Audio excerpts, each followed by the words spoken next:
nos prestigiam hoje aqui, seja presencialmente, seja virtualmente, aí pelo Meet também. Esse é um primeiro encontro, né, de aproximação ao Tribunal Superior do Trabalho. Hoje a gente está aqui reunido com o professor Laerte, professor Seixas, vou apresentá-los na sequência, mas a gente dá início, né, a uma das primeiras e mais importantes pesquisas da Secretaria de Pesquisa Judiciária e Ciência de Dados. Eu sou João Vitor, né? Eu vou me apresentar aqui daqui a pouco, mas eu vou passar a palavra para a doutora Elisa, que é a nossa secretária de Pesquisa Judiciária, que vai falar um pouquinho desse contexto para a gente dar sequência ao nosso encontro aqui. Então, muito bom dia mais uma vez. Por favor, Elisa. Obrigada, João. Bom dia a todos e todas que nos escutam, aí se reúnem aí virtualmente ou presencialmente.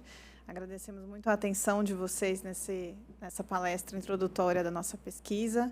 Eu sou secretária de Pesquisa Judiciária e Ciência de Dados, é uma secretaria aqui do TST, que tem uma grande agenda de pesquisas e também uma atribuição bastante desafiadora de juntar, então, ciência de dados, estatística e pesquisa, pensando, então, numa nova forma de fazer com que as instituições, e principalmente o Poder Judiciário, se pense para dentro e se pense para fora de forma baseada em evidências. Então, que as políticas sejam baseadas em evidências.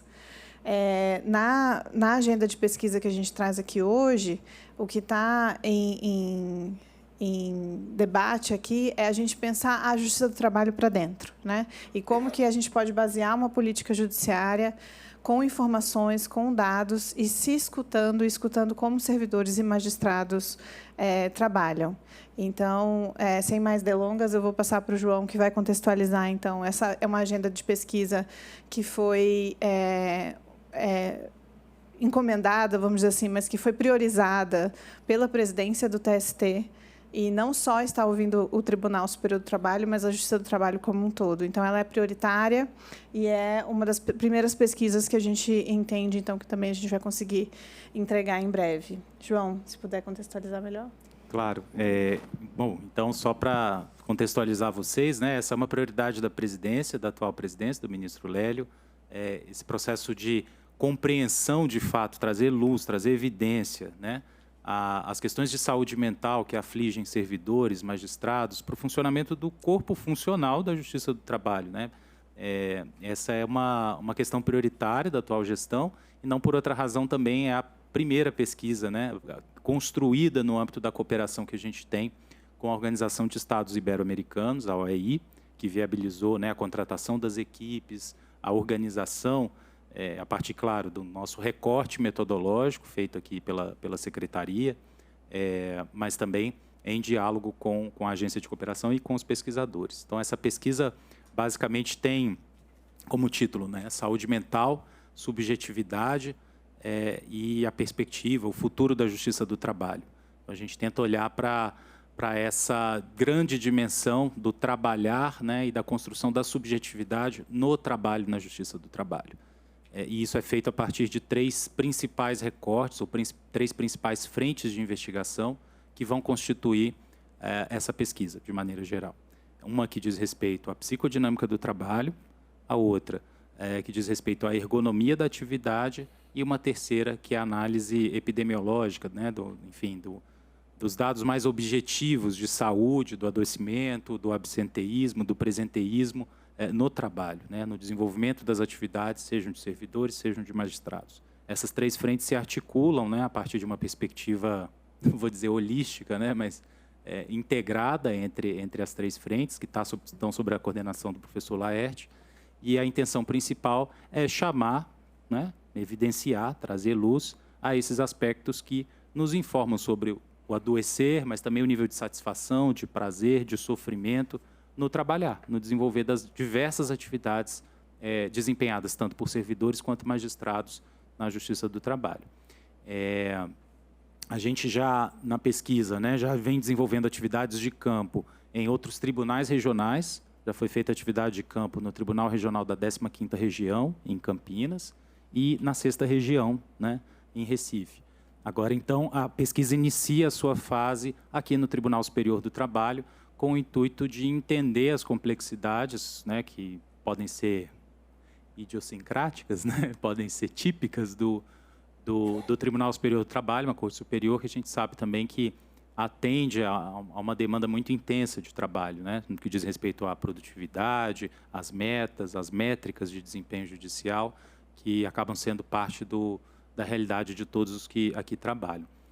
Em princípio, a pesquisa aqui no Tribunal Superior do Trabalho, ela está organizada para acontecer nos meses de julho e agosto, sendo que no mês de julho a gente vai ter uma etapa de grupos, né, de participação de grupos, por isso seria muito importante que todos aqui presentes possam se inscrever no link que foi disponibilizado para participar desses grupos que vão ocorrer no mês de julho. Tá?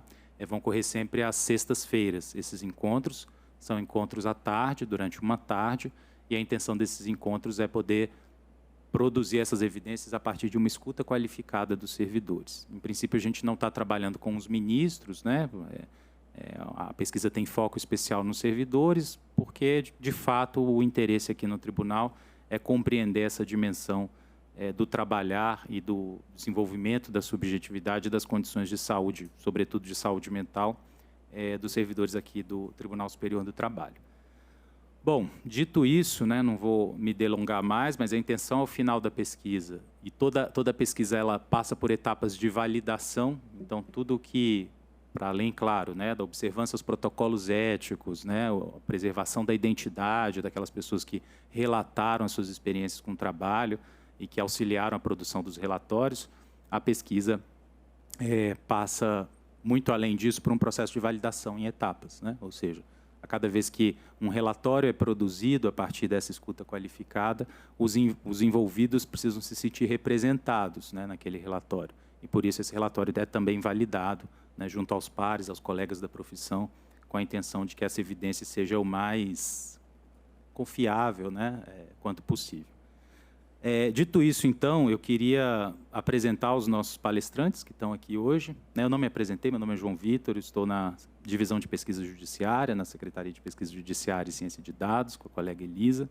Eu vou mediar aqui os trabalhos hoje, mas estou aqui do lado dos nossos palestrantes, né, o professor Laerte Snelwer, que é doutor em Ergonomia pelo Conservatoire National de Arts et Métiers de Paris, tem pós-doutorado em Psicodinâmica do Trabalho, na mesma instituição, e é professor aposentado do Departamento de Engenharia de Produção da Escola Politécnica da USP. Além disso, ele é médico, ele é psicanalista e também diretor do Instituto Trabalhar. E estou aqui também com o professor Seiji Shida, doutor em Psicologia Social pela Universidade de São Paulo, com pós-doutorado em Psicodinâmica do Trabalho, também pelo Conservatoire National de Arts et Métiers de Paris. É professor aposentado da Fundação Getúlio Vargas e fundador do Instituto Trabalhar, além de psicólogo clínico em consultório. Então, eu queria mais uma vez agradecer, né, os nossos palestrantes por estarem aqui hoje, nessa manhã, e todos os que estão presentes, todas que estão presentes aqui nesse encontro. Nossa intenção é, além de falar, né, a gente também, ao final, vai ter um período para perguntas, para interação, para participação de vocês. Então, quanto a isso, podem ficar muito tranquilos e tranquilas, que assim seguiremos. É isso. Então, passo a palavra para o professor Laerte e agradeço mais uma vez. Alô, está funcionando, né? Então tá. Bom, primeiramente eu queria agradecer muito, né, tanta oportunidade, né, que nos foi dada a partir do TST, da Organização dos Estados Ibero-Americanos, em especial a Secretaria de Pesquisa, né? Tem um nome mais longo, mas né, assim, né, vocês todos, o Dr. Leonardo Vandelli também, que nos permitiu participar desse desafio, né? Porque a gente sempre tem que colocar isso como um grande desafio, né? Tratar de questões tão complicadas e sensíveis e que dizem respeito não apenas às pessoas que estão trabalhando na instituição, mas diz respeito a coisas muito mais amplas, que é a própria ideia da cidadania, onde a justiça, né, em especial a justiça do trabalho, atua. Todas as pessoas que têm colaborado com a gente, nos outros tribunais já citados também, né, outras pessoas que têm ajudado, a própria equipe nossa. Então, assim, primeiro eu queria agradecer a todo mundo, quem está presente, né, quem está presente aqui, e quem está online. É engraçado, né? Porque antigamente você ia fazer uma palestra, né? Assim, tinha pessoas assim, né? Hoje em dia tem uma tela, né? Então, assim, é interessante, não é? E não é nenhuma crítica, acho que até isso nos propicia condições para que muito mais gente participe, né? Isso é muito bom. Eu vou começar assim, nominando a pesquisa, e eu vou fazer algumas apresentações conceituais, depois o Seiji vai tomar a palavra, depois eu volto para a gente finalizar com algumas questões também, né, de ordem prática, para a gente mostrar o que vão ser os trabalhos. Bom, quando o João falou da pesquisa, né, e que já nos colocou aqui nos ombros uma responsabilidade bastante grande, né? Que assim a ideia, né, de tratar de saúde, subjetividade, transformações no trabalho judicial, situação atual e perspectivas futuras do trabalho na justiça do trabalho.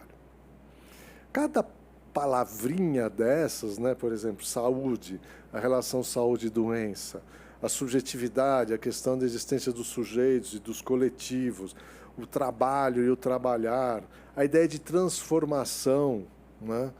A ideia de trabalho judicial, a questão de futuro, tudo isso nos remete sempre a questões que passam por conceitos, né? O que é isso? Do que a gente está falando, né? Então, assim, tem algo aqui que, primeiramente, acho que pode ser às vezes um pouco chato, mas é importante que a gente coloque, né, dê o que a gente entende por, né? A primeira coisa que a gente acha importante é o seguinte: historicamente se fala que, não sei se vocês já ouviram essa questão, fala assim, pois a gente está trabalhando e nada dá para mudar, porque é assim mesmo, as coisas são assim, são impostas, nada muda, enquanto está tudo mudando, né? Vem novas diretrizes, novos equipamentos, novos jeitos de trabalhar, novos computadores, um monte de outras coisas. Então, assim, o tempo todo está mudando o trabalho, o problema é que tudo está sendo mudado, mas muitas vezes sem a participação de quem trabalha. Eu não estou dizendo que seja o caso aqui, né? Mas isso é muito comum nas áreas que a gente estudou ao longo de todos esses anos, que na realidade a pessoa tem que se adaptar, entre aspas, às transformações que estão sempre ocorrendo. Então a ideia do trabalho como algo dado, que não muda, é uma ideia falaciosa, porque está sempre mudando, né? Acho que isso é muito importante. Sem falar na gente, nas pessoas. Então, assim, a ideia aqui que traz o TST é uma ideia muito significativa, porque está baseada em uma série de diretrizes da justiça brasileira com relação à gestão de pessoas e com relação a próprias ações que precisam ser desenvolvidas para tal. O que não é nada trivial, né? Que a gente precisa pensar. Por um lado, que existe uma produção a ser dada, e, por outro lado, existe toda uma relação com o histórico das profissões que trabalham na instituição, né? E que, por isso, também precisam ser olhadas com bastante carinho.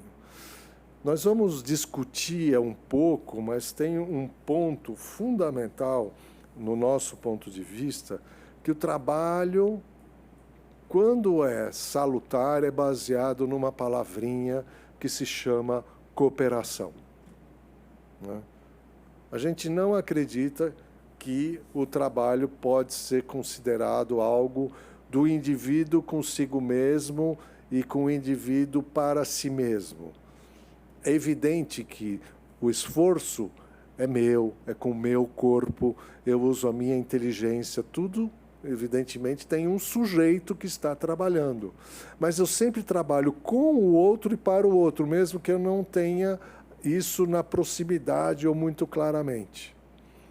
A gente não faz nada para si mesmo, nesse sentido. É evidente que, como nós trabalhamos no aspecto da subjetividade, tudo que eu faço também é repatriado em termos do meu desenvolvimento mental, do meu desenvolvimento psíquico, afetivo, vamos dizer assim, e isso tem muito a ver, como estamos falando de seres humanos, na relação com o outro, O trabalho, assim como toda a vida, é uma questão relacional, né? Se vocês conhecerem alguém que viveu, ou melhor, sobreviveu sozinho, isolado, me contem, porque a gente ainda não conhece. As histórias de Robinson Crusoe, etc., etc., elas podem até existir, mas aí toda a capacitação dele, que ele teve antes na vida dele veio com os outros. Veio da cultura, veio do que ele aprendeu em casa, que ele aprendeu no seu trabalho, etc., etc. Então, assim, a ideia do ser humano isolado, individualizado, o senhor de si, não é algo que a gente trabalha. Nós não concordamos com esse tipo de ponto de vista. Portanto, quando a gente está falando do trabalho numa instituição, né, da importância e do tamanho que a gente está hoje, a gente tem que pensar o que forma o coletivo de trabalho dentro dela. O que tem nos aspectos que eu sei que aquilo que eu faço depende de um outro que trabalhou a montante de mim, e o que eu faço também vai interferir com quem trabalha a jusante. E, às vezes, quando a gente está falando de fato com relação à cooperação, é em tempo real que eu estou cooperando e fazendo coisas com os outros. Então, isso aí não é numa relação linear, é muitas vezes uma relação diádica, triádica, ou muito mais de relações muito mais, vamos dizer assim, entremeadas, que fazem parte de algo. Fala assim, eu não sei fazer isso, você me ajuda aqui? Putz, eu estou com um problema aqui, você entende de informática? Um monte de outras coisas que fazem parte do nosso dia a dia. Em geral, isso não é medido, não dá para medir, porque cooperação não se mede.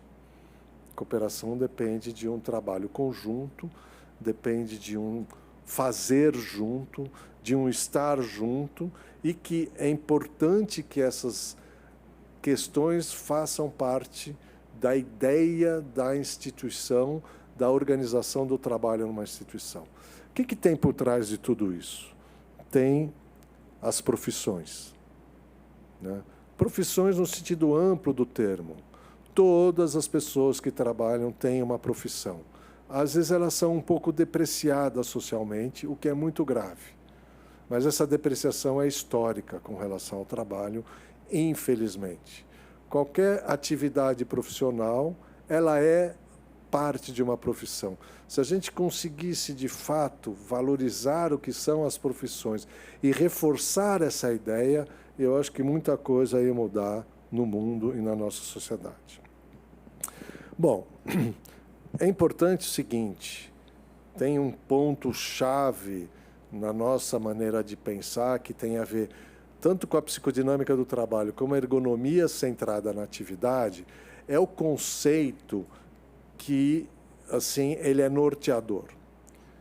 Primeiro, todas as pessoas que planejam, né, fazem o projeto de produção em qualquer lugar que seja, na agricultura, na indústria, em serviços, nas diferentes instituições do poder público, imaginam que vai acontecer alguma coisa, né?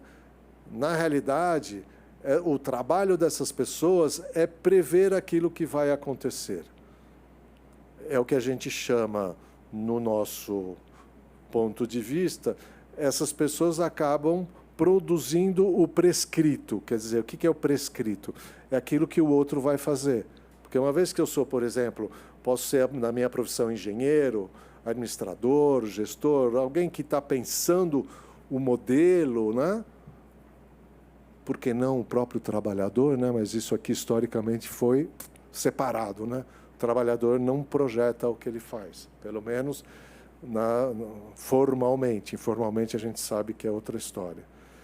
Isso, o prescrito, é fundamental, claro, né? Porque você precisa imaginar, projetar, imaginar que tudo que eu vou fazer tem alguma meta, né? Nós temos objetivos. Porém, uma das coisas que esqueceram de dizer em muitas instituições, talvez em todas, que aquilo que foi prescrito não é possível na sua totalidade. Até porque ninguém, eu posso ficar falando 1000 vezes a palavra ninguém, tem domínio do real, tem a onissapiência, né, para saber tudo o que vai acontecer, todos os elementos que haverá durante o processo de produção e que, por exemplo, está tudo previsto, então faça conforme eu previ. Não funciona, nunca funcionou. Desde muito a gente usava uma alegoria na escola de engenharia, que era o filme do Charles Chaplin, Tempos Modernos. Não sei se vocês tiveram a oportunidade de ver esse filme. É uma coisa de gênio, né? Foi feito em 1936, onde ele mostra como o trabalho, no mundo taylorizado e fordizado, né, vamos dizer assim, ele acaba gerando uma série de problemas, desde a não produção até acidentes, doenças, etc., etc. Uma louvação ao meu querido Charles Chaplin, né, porque assim, eu nunca cansei de ver esse filme. Bom, saindo um pouco disso, a gente sabe que a pessoa, para trabalhar numa determinada situação, ela usa o prescrito como uma referência, que é muito bom, mas ela também tem referência às suas regras profissionais e ela vai ter um embate com o real. O que é o real? O real é a matéria, o real é o jurisdicionado, o real é o sistema que não funciona, e o real também sou eu mesmo com as minhas questões internas. Então eu tenho que estar sempre em confronto com isso. Isso não é uma guerra, né? Mas eu me confronto com isso porque eu preciso dar conta de tudo isso para chegar em algo que é um objetivo de produção. Isso passa, né, por toda uma experiência, por uma vivência que é incorporada, é corpo, é mente, é nós como um todo, porque essa separação corpo e mente, na verdade, ela é só didática, né? Porque ela, no fim não dá para eu separar uma coisa da outra, porque se a gente separar uma coisa da outra, a gente morre, né? Então, vira peça de anatomia, né? Não é por aí. Então, assim, essa ideia que tudo que eu vou experimentando, percebendo, vivendo, eu estou incorporando habilidades, conhecimentos para cada vez mais, em princípio, continuar o meu desenvolvimento. A ideia de continuar o desenvolvimento para nós é chave. O trabalho precisa ser uma situação de vida que, aliás, para nós é central para as pessoas, mas uma situação que propicia o desenvolvimento contínuo das pessoas. Uau! Não, mas aqui é sempre fazer a mesma coisa. Então, esse trabalho, né? Inclusive já havia algumas teses no direito, esse trabalho que não propicia condições de desenvolvimento, ele pode estar levando a um dano existencial. Se eu estou o tempo todo fazendo a mesma coisa, repetindo o mesmo gesto, como a alegoria chapliniana, tem algo errado aí. Tem algo que não condiz com o que seria o ponto de vista de um trabalho central para que as pessoas saiam de processos de alienação e entrem numa via de processos de emancipação. Sempre lembrando que isto se dá na relação com o outro. Outro no sentido dos outros, todos os outros, né? Então, por exemplo, às vezes a gente está trabalhando aqui, fazendo coisas para alguém que está a milhares de quilômetros de distância, às vezes pessoas que a gente nunca viu, ou às vezes pessoas que estão ao nosso lado. Bom, isso é uma primeira questão que para nós é muito importante, né? Agora,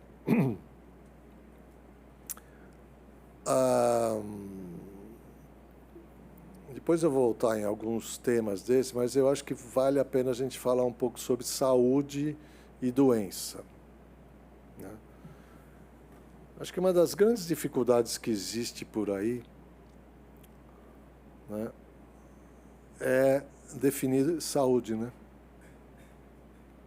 Ah, não, a Organização Mundial de Saúde fala que saúde é um estado de bem-estar físico, mental, social, papapá. Legal, o que é isso? O que significa isso na prática, né? A gente, em geral, acaba falando de doença. Nós, médicos, somos batata. Você começa a falar, você fala de doença, porque você não está falando de saúde. É muito difícil você perceber, né, trabalhar com essa ideia do que é saudável. E não é, e a gente não está falando saudável no sentido estereotipado de só comer coisas boas, fazer exercício, viver uma vida plausível. A gente está falando de saúde no trabalho. Né? Esse é um ponto-chave. Então, como eu já adiantei um pouco, a questão da saúde, né, é trabalhar em condições propícias para aquilo que eu disse que era o desenvolvimento, para condições que eu consiga me identificar com aquilo que eu faço, que eu veja valor, né? E valor não é no sentido financeiro do termo, né? É no sentido moral, ético daquilo que a gente tem feito, né? E que é muito importante que seja um caminho que me propicie, vamos dizer assim, uma perspectiva de realização de si.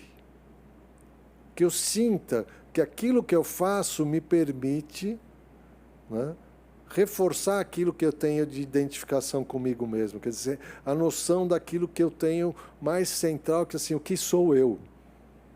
Né? E o que eu estou fazendo tem muito a ver com o que eu sou. Né? Então, assim, algo fundamental quando a gente fala da construção da saúde, né, é o trabalho. É a inserção no mundo, quer dizer, na sociedade, através de um trabalho. Desculpa, eu vou falar uma coisa que às vezes pega até mal, né? Mas um trabalho interessante, desafiador, que me leve a reforçar as relações que eu tenho com as outras pessoas, né? Que me leve a algo fundamental para todo ser humano, desde pequenininho, que é o reconhecimento. E reconhecimento não é grana, gente. Claro que todo mundo gosta de ter um salário no mínimo decente, né?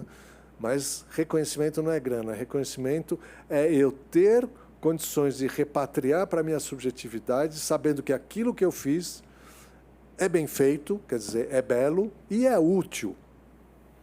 A gente sabe quanto dói para alguma pessoa quando ela perde sua capacidade de trabalho, né? Quando ela, por algum motivo, ou está desempregada, ou ela perdeu sua capacidade por doença, ou se aposentou, o quão é difícil a pessoa perceber que ela não é mais útil socialmente.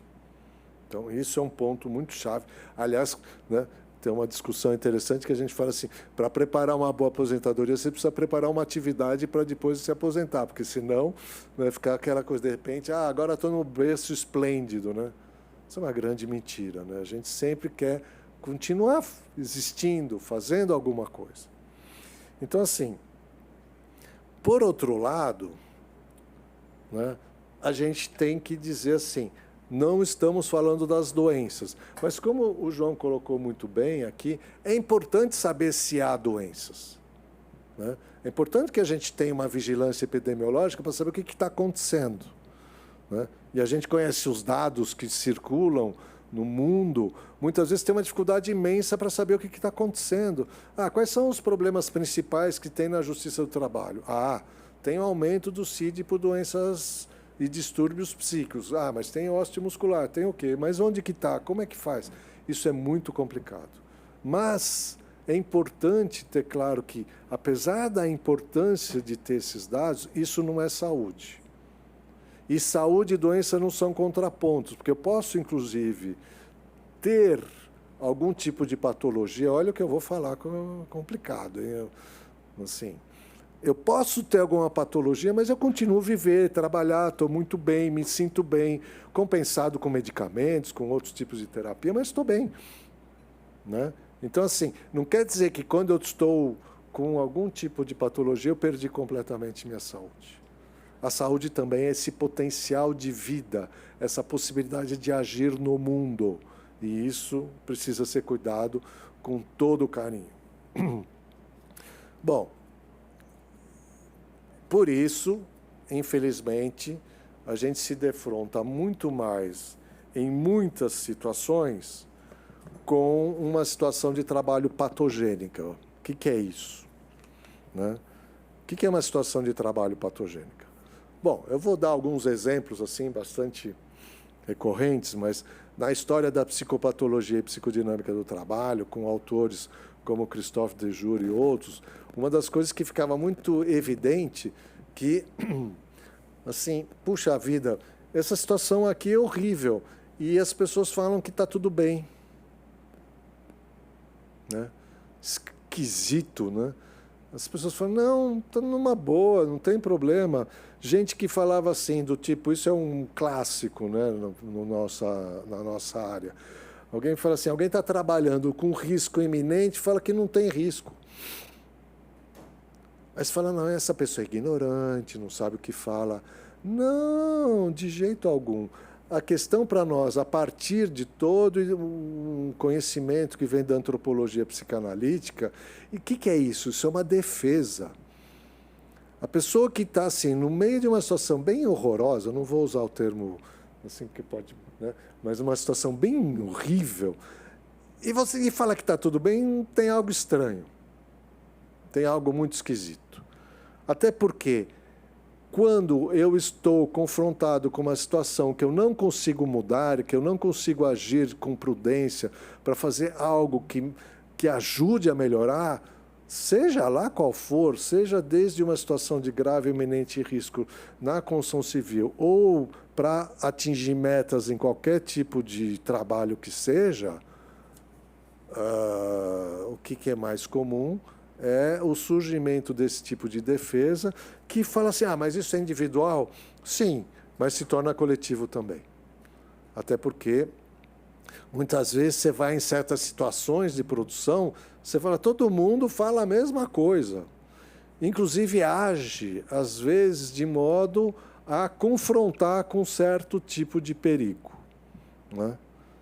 Ou agir de maneira que não me obrigue a parar para refletir. Por exemplo, a ideia de autoaceleração é uma das ideias que já surgiu na ergonomia há algum tempo, né, vários anos atrás, com outros colegas, e na psicodinâmica, que quando, por exemplo, eu tenho que fazer algo que não tem fim, eu me autoacelero. E autoacelerar tem um fator importantíssimo, como defesa e como alienação. Por quê? Porque cada vez menos tempo eu tenho para refletir. Falar pensar é complicado porque a gente está pensando o tempo todo, mas é parar para refletir o que é que a gente está fazendo. Então, a ideia do patogênico, do sofrimento patogênico para nós é muito importante, porque às vezes as pessoas não estão doentes, entre aspas, mas estão tomando um monte de tarja preta, estão fazendo um monte de outras coisas, como se aparentemente estivesse normais. É o que a gente chama de normalidade sofrente, né? Bom, são sinais importantes que muitas vezes não aparecem nas estatísticas, porque nas estatísticas o que aparece é quando a gente já está doente de fato. Então, pensando no que eu estava falando antes, se a gente considera o núcleo de tudo que é feito pelas pessoas, a importância, né, do trabalho como criador de saúde, da importância de a mobilização como eu me coloco no trabalho, quer dizer, a mobilização subjetiva, o que eu me dou para trabalhar, a gente, de fato, precisa pensar muito bem quando a gente tem, seja um papel de organizador, seja um papel mesmo de trabalhador, trabalhadora, que precisam pensar, bom, tem coisa que precisa melhorar. Sempre é isso. Tem coisa que precisa melhorar. Até porque, como eu falei antes, as prescrições sempre existem, mas entre a prescrição, né, que a gente chama muitas vezes da tarefa, né? Vocês imaginam o seguinte, tarefa a gente mesmo faz para nós mesmos, né? Por exemplo, eu vou fritar um ovo, é uma tarefa, né? Eu imagino o que eu vou fazer. Eu penso um pouco antes, tá? Às vezes até no meu subconsciente eu já pensei e tal. Mas na hora de quebrar o ovo, de repente o bicho está podre, né? Como é que eu mudo o curso da minha ação, quer dizer, a minha atividade, para dar conta de todas essas coisas que aparecem? Então, assim, atividade nossa, o que a gente faz, como a gente faz, isso faz parte de tudo. E no trabalho tem essa questão que muitas vezes o prescrito se torna uma regra escrita em pedra, que alguém depois joga essa pedra e põe outra, né? Mas que para dar conta daquilo é quase que impossível, porque a gente se confronta, novamente, eu vou dizer, com o real. Bom, eu já falei outra coisa que é importante, né? Tudo isso não é nada simples. Quando a gente pensa a partir da teoria da complexidade, a gente precisa da coerência, buscar coerência entre tudo que se prevê numa instituição, mas não só naquilo que foi previsto, precisa olhar aquilo que está de fato acontecendo. Ao olhar o que está acontecendo, eu consigo perceber o que de fato as pessoas fazem para dar conta do trabalho e trazer algo importantíssimo, que é dar visibilidade. Até porque o trabalho é invisível, né? O que a gente entrega não é o trabalho, é o resultado do trabalho, né? Aquilo que a gente faz, de que modo eu usei o meu corpo, minha inteligência, minha subjetividade para fazer algo é invisível. E tem alguns valores que a gente precisa reforçar antes que eu passe a palavra para o Seiji, né? Que assim, a ideia da imaterialidade, algo que a gente não consegue medir, né? Por exemplo, a questão da confiança, da pertinência, da competência, dessa noção de poder viver junto e cooperar, nada disso dá para medir. E numa instituição, seja lá qual for, é fundamental que todos saibam, e é de responsabilidade, inclusive, de todos, principalmente quem tem um papel, né, que exerce um poder de gestão, de organização, que essas questões são importantíssimas. Tem casos descritos na literatura, o quão, por exemplo, você chegar e, por exemplo, terminar com o cafezinho numa instituição, desestabiliza todo um coletivo. Porque ali, não é que as pessoas estão falando de futebol, de histórias da família, de política, seja, política às vezes nem dá mais para falar, né? Mas, né, de coisas do mundo. Falam, mas falam do trabalho mais do que tudo. Quando as pessoas se encontram no... né, a coisa mais chata é você encontrar alguém que trabalha com você fora do trabalho, porque você começa a falar de qualquer coisa, logo está falando do trabalho, né? Tão importante é na nossa vida. Então, essa ideia da informalidade é muito importante e as instituições não dão conta, porque a gente entrou num produtivismo, que o Seiji vai falar mais do que eu, que tudo tem que ser voltado para um resultado muito específico. E todos esse, vamos dizer assim, esse tecido que constrói a possibilidade de a gente trabalhar junto, ele muitas vezes não é considerado, por exemplo, como um espaço para sentar e conversar sobre o que dá para melhorar, sobre os problemas. Sentar, vamos bater um papo, vamos discutir, vamos falar o que está rolando aqui. Isso é importante. Não é um gênio que está lá, não sei aonde, que vai definir tudo o que vai acontecer. Reforço, não existe a onisciência. Ninguém tem conhecimento de tudo o que vai acontecer, a não ser na ficção científica. Então, assim, a gente está, só para eu terminar agora a minha fala, a gente está falando o quê? Quando a gente fala de trabalho, a gente está falando de coisas importantes. Em alguns momentos, chegavam para nós e falavam assim, vocês têm alguma fórmula para motivar as pessoas? O Seiji deve ter um monte de exemplos disso. Ensine-nos a motivar as pessoas. A nossa resposta era pronta e até mal educada. Não as desmotive. Né? Porque era isso. Eu falo assim, em princípio as pessoas vêm trabalhar, mas não, elas não estão vindo para trabalhar para não fazer nada. Elas estão vindo para desenvolver uma coisa que faça sentido, trabalhar na sua profissão. E tem toda uma ideia em cada profissão que tem tradições, doutrinas, regras, que se chama motivação. O motor pulsional dentro da gente está sempre presente. Agora, quando tudo que eu estou fazendo está dando murro em ponta de faca, uma hora eu começo a ficar mais defendido, como eu falei antes. Então, assim, é importante, sim, como eu falei, a gente dizer que a gente tem valores no nosso tipo de trabalho e na produção, que a gente contribui para a sociedade, e isso é importante que fique claro para todo mundo, que, por exemplo, na justiça se trabalha para a cidadania, para o jurisdicionado, né? Se trabalha com algum tipo de perspectiva, mas trabalha-se para si mesmo, no sentido do desenvolvimento da pessoa e das profissões. Então, vamos lá. Tudo isso evolui, nada fica parado no tempo, e o nosso desafio é fazer com que essa evolução seja uma evolução e não uma involução, quer dizer, seja em prol das pessoas, das profissões e, por que não dizer, do desenvolvimento da instituição, da cidadania e da cultura, de um modo mais amplo. E por aqui, jogo a toalha. Alô? É sempre assim, quando a coisa complica, ele joga para mim.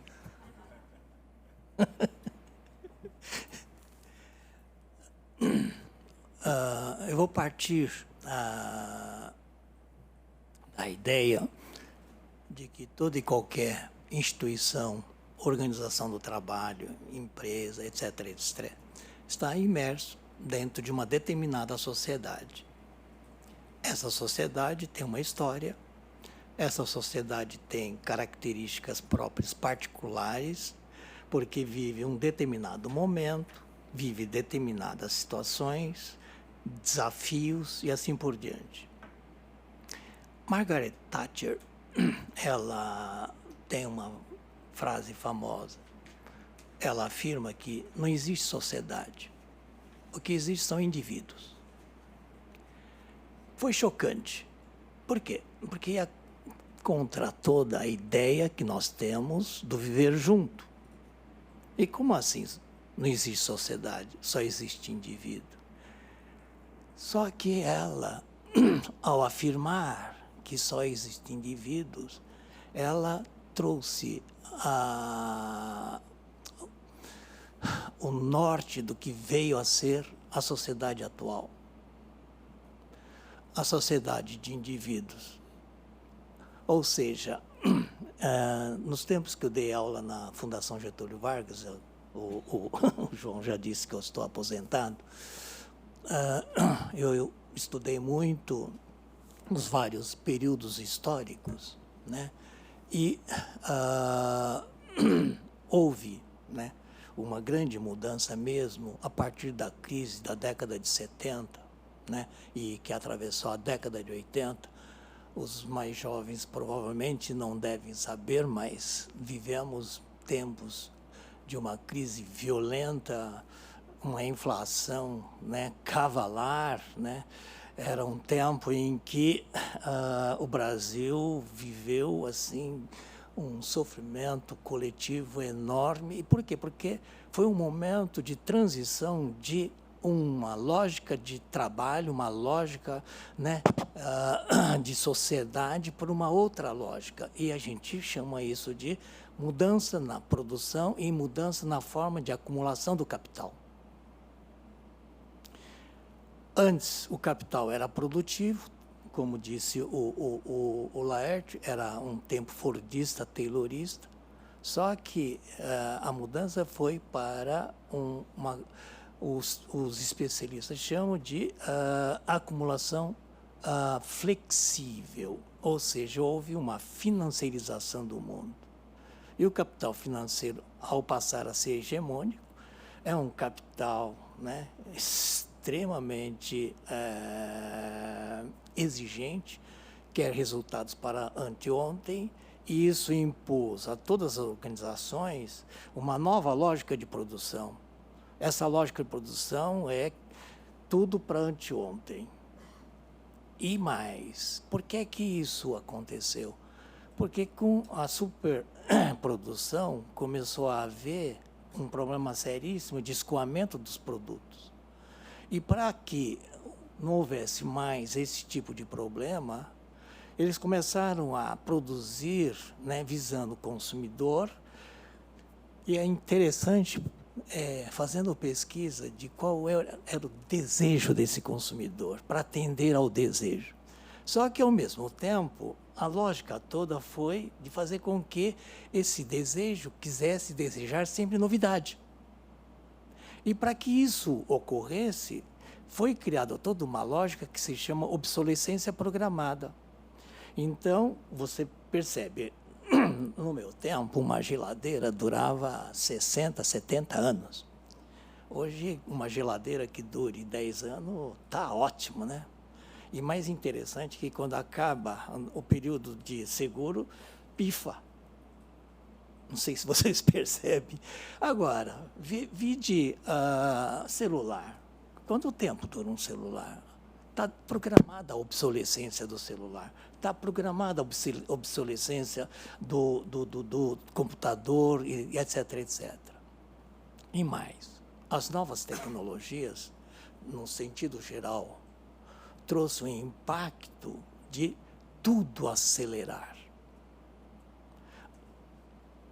Um grande especialista que eu usei no meu doutorado, ele fala que houve uma compressão do espaço e do tempo. Quando você comprime o tempo, você comprime o espaço imediatamente. Por exemplo, levou-se, nós estamos falando em 110 anos de imigração japonesa, levou-se 40 dias de navio para chegar, né, do Japão ao Brasil. Hoje, em 24 horas. Ou seja, houve uma compressão do tempo, mas também houve uma compressão do espaço. Isso tem um impacto geral nas organizações, nas instituições, né, nas empresas e na vida nossa em geral. Que impacto foi esse? Essa individualização que levou, na realidade, ao individualismo, né, é a base para a gente entender uma série de questões que toda e qualquer organização vai enfrentar. Por exemplo, nos tempos que eu dava aula na GV, de um lado, havia né, uma ênfase do tipo: preocupe-se com sua empregabilidade, porque se você não for mais empregável, você está fora. Só que na hora de trabalhar, os caras falavam: mas vocês precisam aprender a trabalhar em equipe. Ops! De um lado, a exigência é de você cuidar da sua empregabilidade, cuidar da sua formação, cuidar... E foi nesse período que floresceram cursos como MBA, etc, etc. Por quê? Porque também, dentro dessa lógica mais geral, a ideia era cada um ter que, cada vez mais, não só se especializar, se atualizar, e estudar, e etc, etc. Senão, você não cuida da sua empregabilidade.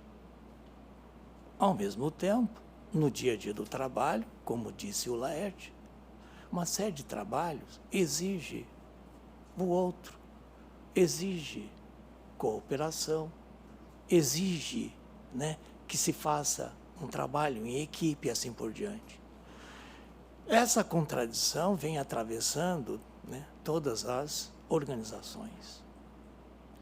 Pensando agora, né, nós temos feito já um trabalho, como disse o João Vitor, lá no TRT, né, de Campinas, né, e nós temos feito também, vamos finalizar semana que vem, o trabalho em Recife.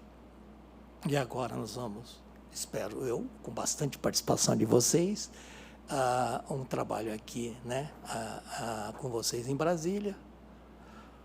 Olha, nós temos visto, durante esse nosso trabalho, os grandes desafios que a Justiça do Trabalho tem enfrentado. Eu vou falar mais ou menos em geral, mas desconfio que alguns pontos vocês já vão identificar. Por exemplo, quando, né, houve essa grande mudança que eu acabei de relatar, né, do modo de produção, né, capitalista que nós vivemos atualmente, nós estamos, né, vivendo um período dentro não só das instituições e das empresas, né, o grande desafio de como bem colocou o Laerte na nossa exposição sobre psicodinâmica do trabalho, como dar sentido ao que eu faço.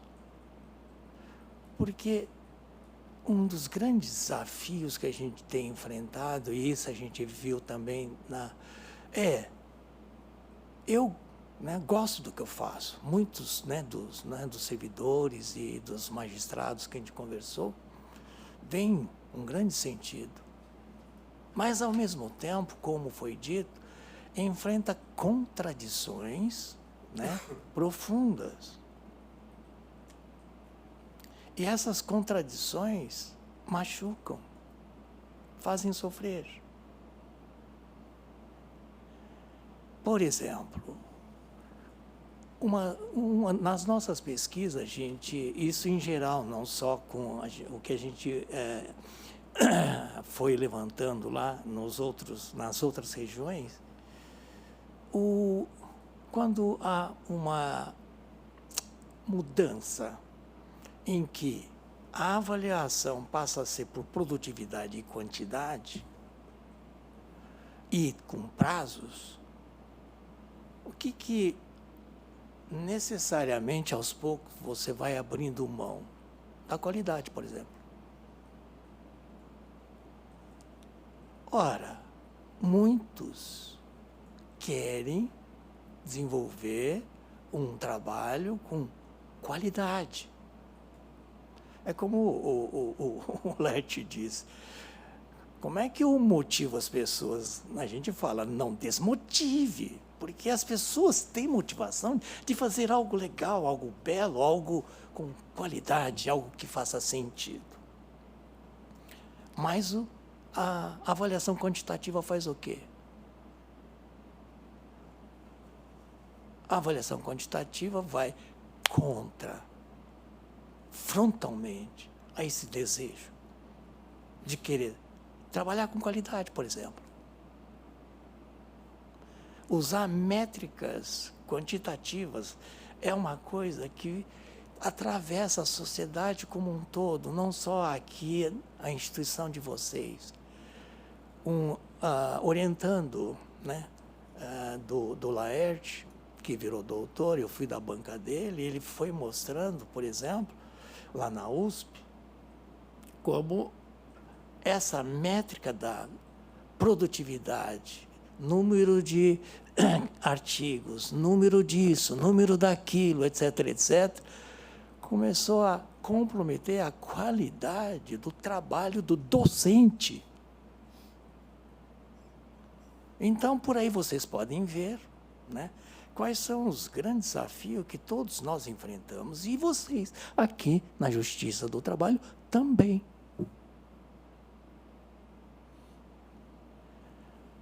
Quando nós estamos aqui, né, convidados aí, e que nos muito honra poder trabalhar com vocês, né, porque, como nós sabemos, vocês desenvolvem um trabalho fundamental de cidadania, de fazer justiça em situações de conflito.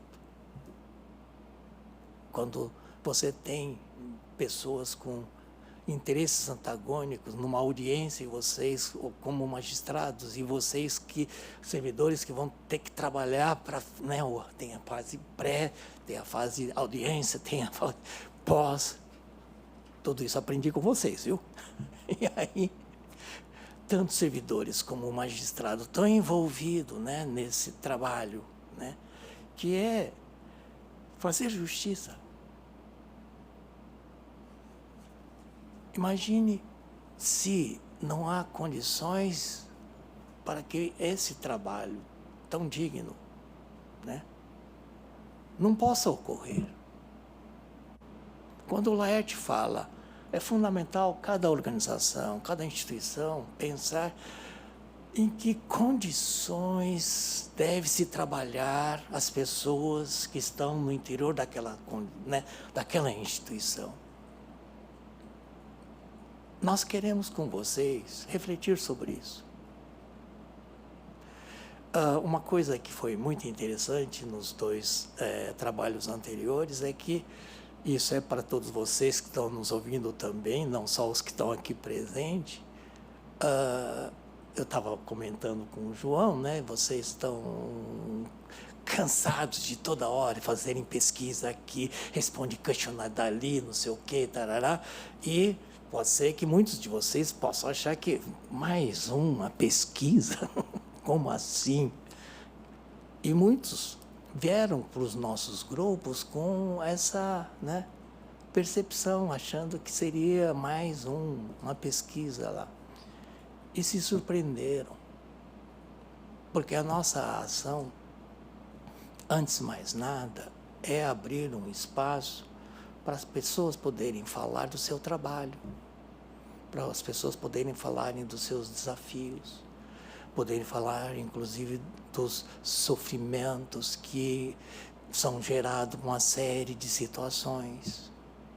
Óbvio, para falar também dos seus sonhos, óbvio, para falar daquilo que é muito legal e positivo.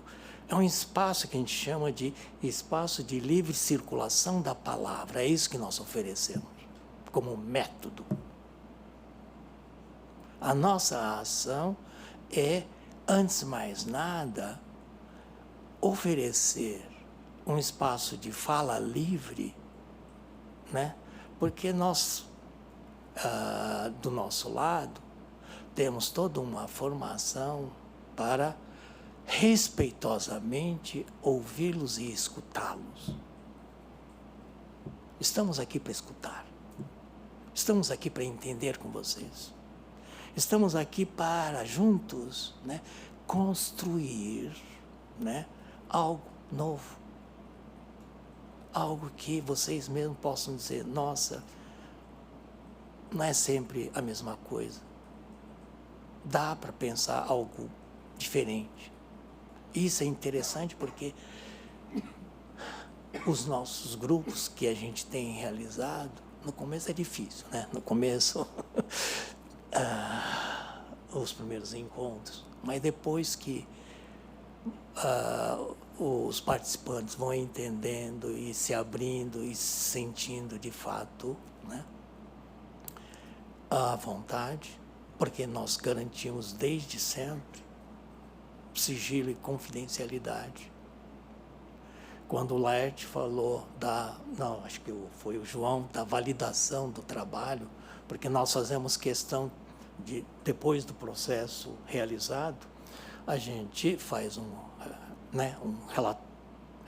relatório final e a gente volta para o grupo para eles, inclusive, corrigirem, né, aquilo que eventualmente a gente não tenha apreendido e compreendido devidamente. Para isso que existe também esse momento de discussão, e nós temos um extremo cuidado para que ninguém seja identificado, porque não nos interessa quem falou o quê.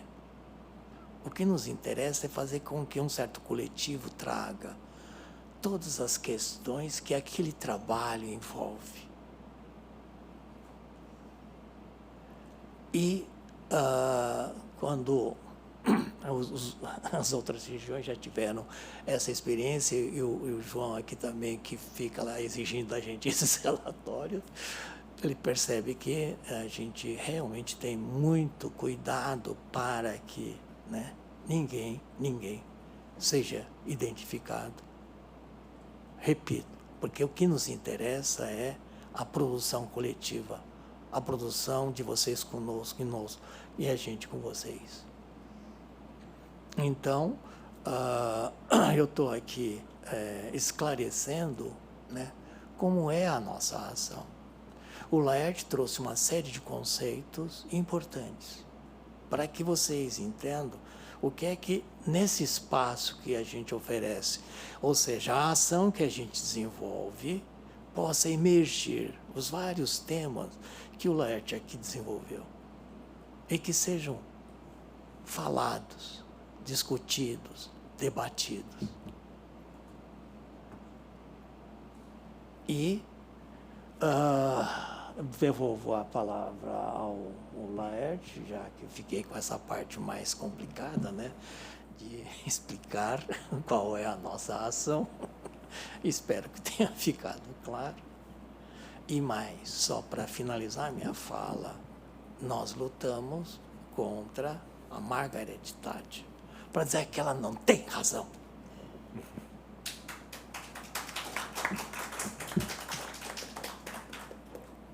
Bom, gente, só para agora entrar um pouco na pesquisa, né, que o Seiji já trouxe várias informações, mas assim, o intuito dessa palestra também é convidar todos e todas para participarem, né? E o João já disse, essa pesquisa nossa ela tem 3 eixos principais, né? E o eixo que a gente está tratando aqui é o da psicodinâmica do trabalho, que eu vou falar um pouquinho agora. Os outros eixos eu falo um pouco depois, mas o que a gente precisa depois ver com vocês é a participação, né, nessa nossa atividade aqui. Então, vamos lá. Primeira coisa, como você já falou do sigilo, da importância que aquilo que a gente faz, né, não é para dizer, olha, fulano disse isso, Beltrana disse aquilo, não é nada disso. É para a gente construir algo que se torne um discurso coletivo, né, sobre o trabalhar na instituição. E quando a gente fala o trabalhar, é como é que eu experiencio, né, a questão da minha experiência, da minha vivência, né, do trabalho. E isso, cada um e cada uma vai poder falar junto, né, num determinado grupo, para podermos, com isso, trazer à visibilidade coisas que às vezes as pessoas nem sabem, né? Eu acho que tem coisas muito importantes para a gente tratar, para compartilhar, né? E isso permite várias coisas. O próprio processo desses nossos encontros, ele é um processo, inclusive, que ajuda a gente a refletir junto, né? A ideia sempre, né, que o Seiji usou o termo da livre circulação da palavra, é que as pessoas comecem a pensar juntas e falar assim, nossa, olha, o que acontece comigo é um pouco diferente, até porque aqui nós vamos trabalhar com pessoas de áreas fins e áreas meio, né? Então, aqui, e todas essas áreas são muito importantes dentro do judiciário, no caso do judiciário trabalhista. Então, assim, compartilhar com os outros, nossa, isso é uma coisa que parece antítese do thatcherismo, como o Seiji falou, né? Mas para que a gente possa dizer assim, olha, existe um cabedal de coisas que acontecem no nosso trabalhar que é importante ser discutido, ser trabalhado, e quiçá um dia isso também sirva, inclusive, para criar regras profissionais. A gente acha que esse tipo de atividade que a gente vai propor para vocês não deveria ser uma exceção, mas algo que seria até muito mais corriqueiro, no sentido de ser uma regra para as pessoas poderem sempre estar compartilhando, trocando e, nesse sentido, transformando o trabalhar. Bom, o que é importante para nesse trabalho, né? Eu já tinha falado sobre as pistas para novas reflexões, né? Ver de que modo a gente também está junto, né? Porque a equipe que o Seiji colocou, a equipe que está junto com vocês nas sessões que a gente faz, ou encontros, né? Ela é uma equipe que está, né, acostumada a ouvir, né? A ideia não é chegar para vocês e trazer um questionário para vocês dizerem se está bom, se está ruim e colocar-se de nota 0 a 10. Nada disso. Isso não nos interessa. Nós não trabalhamos nessa perspectiva. Não estou tirando o valor desse tipo de pesquisa, mas para nós é importante que as pessoas consigam falar e, através da fala, já estamos juntos pensando coisas em comum. Então, a proposta que a gente traz, né, para os grupos de psicodinâmica do trabalho, com servidores do TST, que serão realizados no dia 5, 12, 19 de julho, certo? São 3 sessões, com uma outra sessão, que é a quarta, que é o que o Seiji falou, que é a sessão de validação, onde a gente traz um relatório para que possa ser lido em conjunto, corrigido. Uma vez corrigido, esse relatório ganha asas. Quer dizer o quê? Cada um fica com uma cópia, não imediatamente, porque a gente vai ter que corrigir, e também depois isso é passado para, no caso aqui, para a Secretaria de Pesquisas, para que ele possa fazer parte dos resultados dessa pesquisa. É muito importante, isso é uma coisa muito importante, o horário será das 14 às 17h30. Então, todas essas 4 encontros.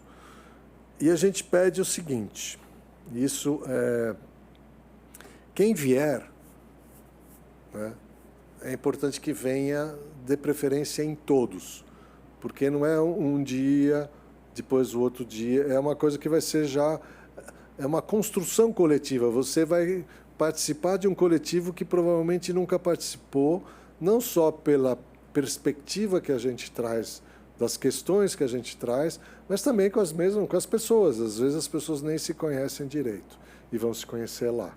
Então, isso é uma coisa importante. Então, isso fundamental. Quem vier, de preferência, se engaje a vir em todos. Bom, às vezes dá algum problema, a gente sabe, né? Tinha gente que às vezes é tirado do meio de um encontro porque alguém chamou sei lá onde, mas a ideia é que tenha uma participação a mais completa possível.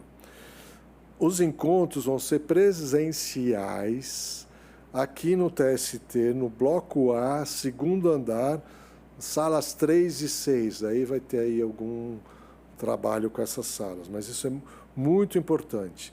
Quem veio à palestra não está obrigado a ir para os encontros. Seria ótimo, mas a ideia é que essa participação seja voluntária. Ah, mandaram eu vir. Não tem isso para nós. A ideia é que as pessoas venham porque querem. Eu acho que tem uma coisa interessante, porque acho que tem uma validação como horas pela escola judicial, né? Eu acho que isso também tem um fator positivo, porque a gente sabe o quão está difícil, né, para as pessoas trabalharem e saírem dos seus locais de trabalho. Então, basicamente é isso. Nós vamos fazer os 3 encontros, vamos preparar o relatório. Vai ser meio corrido para nós, porque vai ser entre o dia 19 de julho e dia 2 de agosto. A gente tem que estar aqui com o bicho pronto para que seja validado por vocês. Bom, outra questão, assim, haverá instruções que quem se inscrever, vocês vão receber, né, o formulário de inscrição, vocês vão receber as instruções por e-mail também.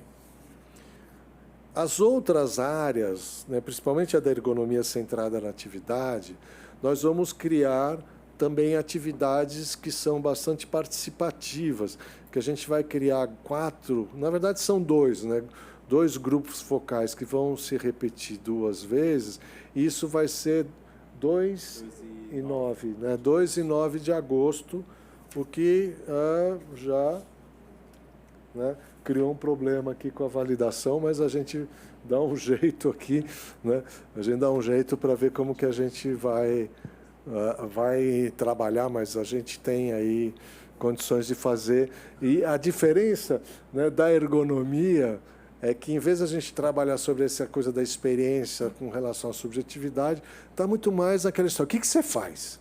Qual que é o seu trabalho? Conta para nós o que vocês fazem. E também bastante interessante. Eu acho que vale a pena participar. Já a questão de saúde e vigilância, nós vamos trabalhar mais com dados, uma outra entrevista, quer dizer, com várias entrevistas com responsáveis das áreas de saúde, dos tribunais e do TST. Tá? Bom, basicamente é isso, né?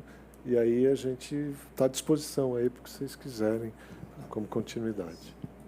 Tá bom, muito obrigado, Laerte, Seiji. Acho que é um momento muito bom, né, de poder entender a que se propõe essa pesquisa e, mais que isso, tocar, né? Acho que a gente está aqui nesse momento para tocar os corações, mentes, os desejos, né, de cada um, de cada uma, para poder contribuir com esse trabalho que a Secretaria e a equipe coordenada pelo Laerte vem fazendo.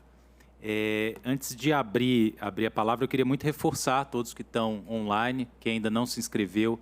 A gente já fez uma chamada pela comunicação, assessoria de comunicação, né, a Secretaria de Comunicação do Tribunal, que já chegou no e-mail de todos vocês, com um link para as inscrições para os grupos de PDT. Então, basta preencher os dados, né, e se dispor. A gente sabe que nem sempre é fácil conseguir reservar um tempinho nas agendas tão atribuladas, mas a gente acredita muito que essa participação, e essa participação espontânea, como o Laerte falou, né, que seja voluntária, é fundamental para o trabalho que esses encontros de PDT, né, de psicodinâmica do trabalho, vão desenvolver.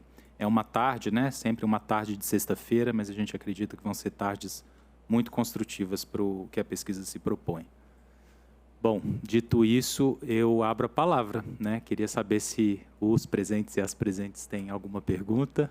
Tem uma pergunta lá. Acho que o Paulo, você está com o microfone aí? Tá.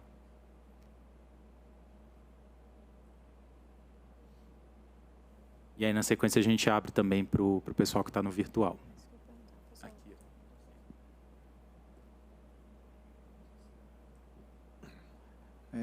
Bom dia. Não, boa tarde. Boa tarde. Meu nome é Sadal, sou chefe do Núcleo de Educação e Saúde. Foi uma honra ouvir os professores aqui falando. Essa é uma área que me interessa muito, né? Vou tentar participar dos grupos. O problema é que mês de julho é o mês que a gente normalmente tira férias, né? Mas se existir a possibilidade de participar de algumas reuniões e deixar uma ali de lado, com certeza eu vou me inscrever. Minha pergunta é o seguinte: também trabalho com a área de pesquisa, né? Aqui especificamente no TST, na área de indicadores de saúde. E a gente trabalha muito com questionários validados, né? Eu sei que a linha de pesquisa, o protocolo de pesquisa vai ser um pouco diferente, né? Então, minha primeira pergunta se nos tribunais, nos 2 TRTs, né, que a pesquisa já está em andamento, o mesmo protocolo vai ser realizado aqui no TST? Essa é a primeira pergunta. A segunda pergunta é se, dentro de todo... É uma pesquisa muito abrangente, pelo que os professores falaram aqui. Vai ser usado só os grupos de trabalho para poder chegar nesse resultado final da pesquisa, ou se em algum momento a gente vai ter a aplicação de algum questionário, tá? E a terceira é mais assim uma questão mais de representatividade. O que acontece? Nós temos 2 áreas muito assim divididas aqui no TST, área meio e área fim, como o senhor já falou. E a gente sabe que existem percentuais diferentes de servidores na área meio, que gira em torno ali de 40%, e na área fim, que é a área judiciária, em torno de 60%. Então, minha primeira pergunta é se essa representatividade vai ser levada em conta, porque eu acredito que isso pode refletir nos resultados da pesquisa. E também a gente tem hoje uma situação muito específica, que é a questão do teletrabalho. Então, se nós vamos ter também, assim, se vai ser levado isso em conta, né, em relação, porque é uma outra característica. O professor Laerte começou falando de cooperação, né? Falou muito dessa questão da cooperação. E eu vejo hoje, com o teletrabalho, muito essa questão da pessoa isolada. Então, como trazer, né, essas pessoas que estão hoje no teletrabalho para poderem participar também desses grupos, né? E porque pode ser que a gente consiga observar algumas coisas diferentes, né? Até porque, pensando que quando a pessoa vai para o teletrabalho, normalmente ela tem um aumento de cota, né, de produtividade de 25%. Então, outro ponto que foi colocado aqui pela fala dos senhores, a questão da métrica, né, a questão da produção. Então, assim, a pessoa vai para o teletrabalho, teoricamente ela está tendo um benefício em termos de qualidade de vida e saúde, mas existe um aumento de produtividade, de 25%, que não é pouco, né? Então, seriam alguns pontos que eu queria colocar, não sei se isso é para esse momento ou para os grupos de trabalho, mas eu gostaria de trazer esses pontos aí. Muito obrigado. Muito bom. Bom, você traz alguns desafios para a gente, né? A primeira é a seguinte, a ideia, né, desse tipo de abordagem, né, esse tipo de visão de ciência, ela é uma ideia muito mais qualitativa do que quantitativa, né? Então, por exemplo, você fizer uma pergunta assim, bem assim, curta e grossa, é representativo aquilo que vocês falam? Em termos estatísticos, não. Em termos vivenciais, é muito. Então, assim, é uma coisa interessante, até na nossa experiência, pessoas que não tinham participado dos grupos, pegavam os relatórios e falavam, mas espera aí, eu vou assinar embaixo, porque eu que escrevi isso. Então, assim, de que modo aquela ideia, né, que tem nas pesquisas qualitativas de trazer, entre aspas, né, porque eu não gosto muito do termo, mas de uma certa saturação que permita algo que é o objetivo de uma ação em psicodinâmica, é trazer para o debate. Então, provavelmente, haverá falhas, coisas que não falaram, não disseram, porque a qualidade dos nossos resultados depende da qualidade do trabalho daquele grupo, né? Então, assim, a gente tenta sempre, né, evitar qualquer tipo de noção, inclusive, de como é que você representa a quantidade de pessoas, né? Até porque, muitas vezes, institucionalmente é complicado, né?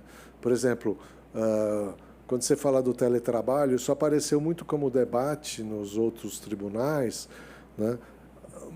Principalmente até por causa da pandemia, onde não era teletrabalho, era trabalho à distância ou trabalho híbrido, né? E o teletrabalho tem toda uma regimentação feita pelo CNJ que traz essas questões que você trouxe. Então, fica mais complicado para a gente dizer tem que ter ou não tem que ter.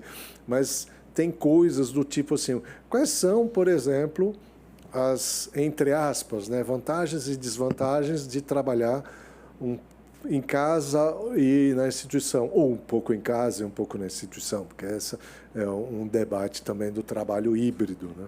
Então, acho que esse é um tema que sempre surge, né? Até porque, por razões, né, epidemiológicas, todo mundo acabou vivendo isso durante a pandemia, né?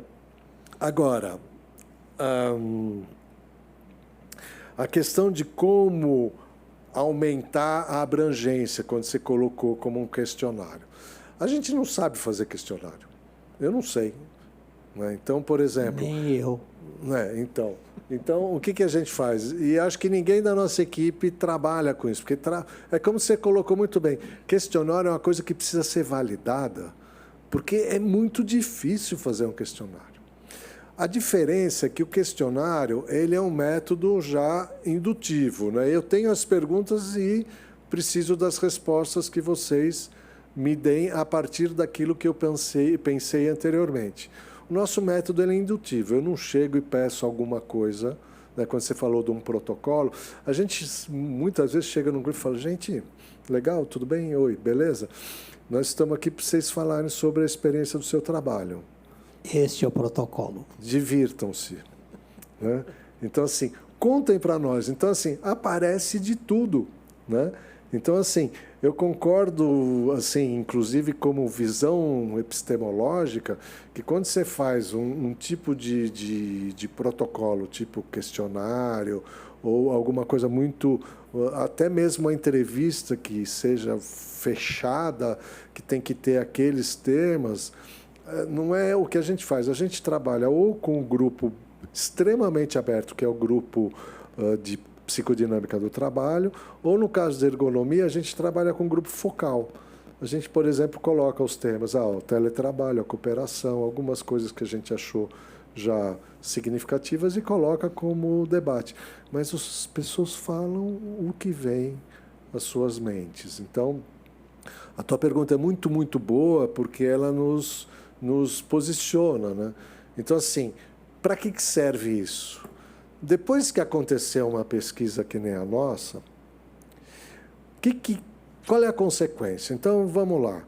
A gente já fez trabalhos no judiciário, lá no TRT-9, já fez uma pesquisa ampla que o CNJ encomendou, tudo isso com psicodinâmica do trabalho.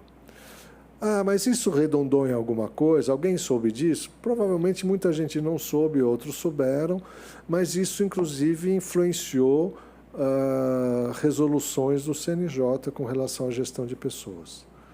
Né? Então, assim, algo a gente espera que dê. Então, assim, depois a disseminação, a continuidade, né? Uma das coisas que é importante também, você vê que aqui é tudo velhinho, né? Não só, a equipe tem gente mais jovem, mas uma das coisas importantes também é que, às vezes, isso é a própria capacitação das equipes da instituição para fazerem coisas similares, né? Porque a gente não dá conta, né? Até do mundo, como você falou, é enorme, né? Você pensar a quantidade de gente que trabalha no TST, em cada tribunal, você fala, meu. Então, nunca será representativo no sentido estatístico do termo. Tá? E eu tenho a dizer que o nosso trabalho é uma clínica. E uma clínica sempre é clínica do particular. Ou seja, aquele grupo, TRT-15, aquele outro grupo, né, do TRT 6, são realidades particulares. E quando você pergunta pela representatividade, né, a nossa escolha, inclusive epistemológica, é trabalhar com qualidade. Eu vou lembrar a todos vocês o velho Freud. Ele atendeu muitos pacientes, mas perto da humanidade, ele não tinha representatividade nenhuma. E ele é o pensador, junto com Marx e Einstein, que atravessa o século XX e chega ao século XXI. O que ele pensou do humano, o Freud, de repente, ele percebe que o significado, o sentido que ele apreendeu na clínica dele, de repente fez sentido para a humanidade. Eu, pessoalmente, quando trabalho com a clínica do trabalho, essa clínica de pensar com vocês, né? Nós chamamos de ação em psicodinâmica do trabalho, é para que cada grupo particular traga profundamente o significado que eles estão atribuindo ao trabalho, né? Ao dia a dia, aos desafios. E, de repente, e a gente tem essa experiência quando alguém que não participou do grupo e lê e percebe o sentido profundo do que foi falado, de repente há uma identificação. Não temos estatística para ver quantas pessoas se identificaram, mas, na nossa experiência, as pessoas que trabalham em situações semelhantes se identificam. E, então, aquilo que está sendo pensado ali, na mais particularidade daquele grupo, é interessante. Pode surgir o universal, que faz sentido para muitos. Pelo menos essa é a nossa experiência, é a minha experiência particular. Só complementando também, então, enquanto Secretaria de Pesquisa Judiciária, a escolha mesmo, né, não vou nem chamar de aposta, mas essa definição do método, nós temos, inclusive, na equipe, pessoas excelentes em questionários, de muitos tipos de questionários, e outros pesquisadores ou pesquisadoras que poderiam ser ótimos em questionários. Mas duvido muito que ótimos em questionários para conseguir captar o que essa metodologia nos permite captar, e trazendo um pouco o que o professor Seixas traz também, ainda que sejam... A gente também entende o anseio de todos poderem ser ouvidos, todos poderem ser escutados, então conseguir fazer PDT com o TST inteiro, com todos os servidores, para que todos sintam essa se representando com a sua própria trajetória, mas é justamente nessa aposta de que a gente não tem indivíduos, a gente tem um coletivo, que é possível fazer uma metodologia como essa, e o coletivo se vê representado a partir de uma metodologia como essa. E isso ser possível de ser considerado as evidências que a gente precisa para, e aí o que o professor Laerte traz, para isso desdobrar, sim, em uma política judiciária. Então, a Secretaria também está apostando e investindo, não só a Secretaria, mas a Comissão Nacional da Pesquisa Judiciária, nessa pesquisa, porque é ela, sim, que vai nos dar essas evidências para a gente, daqui em diante, pensar no que a gente pode fazer, entendendo e conhecendo melhor o nosso coletivo. E não a partir das impressões pessoais, mas sim a partir de uma metodologia que não é única, né? Então, como o professor Laerte trouxe, a gente tem os grupos de psicodinâmica do trabalho, a gente tem os grupos de ergonomia, a gente tem a frente de saúde, e é a triangulação dessas três frentes que vão balizar esse relatório e vão permitir que a gente entregue à Justiça do Trabalho, e não só ao TST, porque os TRTs aqui representados também, material suficiente para a gente pensar em mudanças, que elas existem, e elas podem ser mudanças pensadas e refletidas com aquilo que o próprio coletivo pode trazer nessa pesquisa, né? Eu só queria acrescentar que, na nossa experiência, a pesquisa nossa não é uma pesquisa pura e simplesmente.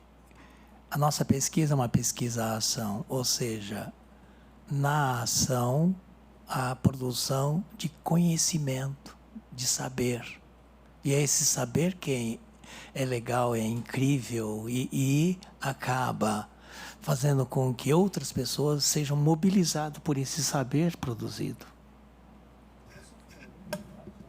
Bem rapidinho, só para reforçar isso, a ideia é que, assim, mas vocês estão, como o Seiji falou em algum momento, alguém já tinha dito isso e sempre acontece, mais uma pesquisa?